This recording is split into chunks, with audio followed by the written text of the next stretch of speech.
എന്തിനു വെറുതെ ആവശ്യമില്ലാണ്ട് ഡിഗ്രേഡ് ചെയ്യുന്നത്? പെട്ടെന്ന് എങ്ങോട്ട് പെട്ടേന്ന്?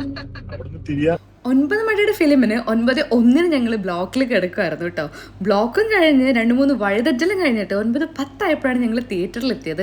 എന്തായാലും ഫിലിം തുടങ്ങാൻ വേണ്ടി ലേറ്റ് ആയതുകൊണ്ട് അതൊരു പ്രശ്നം ഉണ്ടായിരുന്നില്ല. അപ്പം നിങ്ങൾ ചോദിക്കും ആർക്ക് പ്രശ്നമായില്ല എന്ന്. അല്ല, ആർക്കും പ്രശ്നമല്ല, ഞങ്ങൾക്ക് എന്തായാലും പ്രശ്നമായില്ല. ഓടി പോയിട്ടൊരു പോപ്കോൺ കൂടെ വാങ്ങിയിട്ട് സിനിമ കണ്ടു. ഖലീഫയാണ്. അടിപൊളി ഫിലിമായിരുന്നു കേട്ടോ. പൃഥ്വിരാജ് പൊളിച്ചു. ഒരുപാട് നെഗറ്റീവ് റിവ്യൂ കേട്ടിട്ടാണ് പോയത്. എന്തായാലും പടം കിടലനായിട്ടുണ്ട്. ഫിലിം കഴിഞ്ഞപ്പോഴത്തേക്ക് നമുക്കൊരു വിശപ്പിൻ്റെ വിളി വരുമല്ലോ അല്ലേ. അപ്പോൾ ഓടിയിട്ടല്ല, നടന്നു പോയിട്ട് ഒരു ജ്യൂസും പിന്നെ ഒരു പാൽക്കപ്പയൊക്കെ വാങ്ങി കഴിച്ചപ്പോഴത്തേക്കും സമാധാനമായിട്ടുണ്ട്. ഫിലിം എന്തായാലും എനിക്ക് ഇഷ്ടപ്പെട്ടു എന്ന് പറഞ്ഞല്ലോ. അപ്പം നമുക്ക് ബാക്കിയുള്ള ആൾക്കാർക്കും കൂടെ ഇഷ്ടപ്പെട്ടോ എന്നുള്ളതൊന്ന് ചോദിച്ചു നോക്കിയാലോ. കമോൺ. നല്ല പടമാണ്, എനിക്ക് ഇഷ്ടപ്പെട്ടു. ഞാൻ കുറെ നെഗറ്റീവ് കണ്ടാ വന്നത്, പക്ഷെ എനിക്ക് നല്ല ഇഷ്ടപ്പെട്ടു. നല്ല പടം. ഫിനിഷ് ആയിരുന്നു. പക്ക ഒരു കൊമേഴ്സ്യൽ ഫിലിം.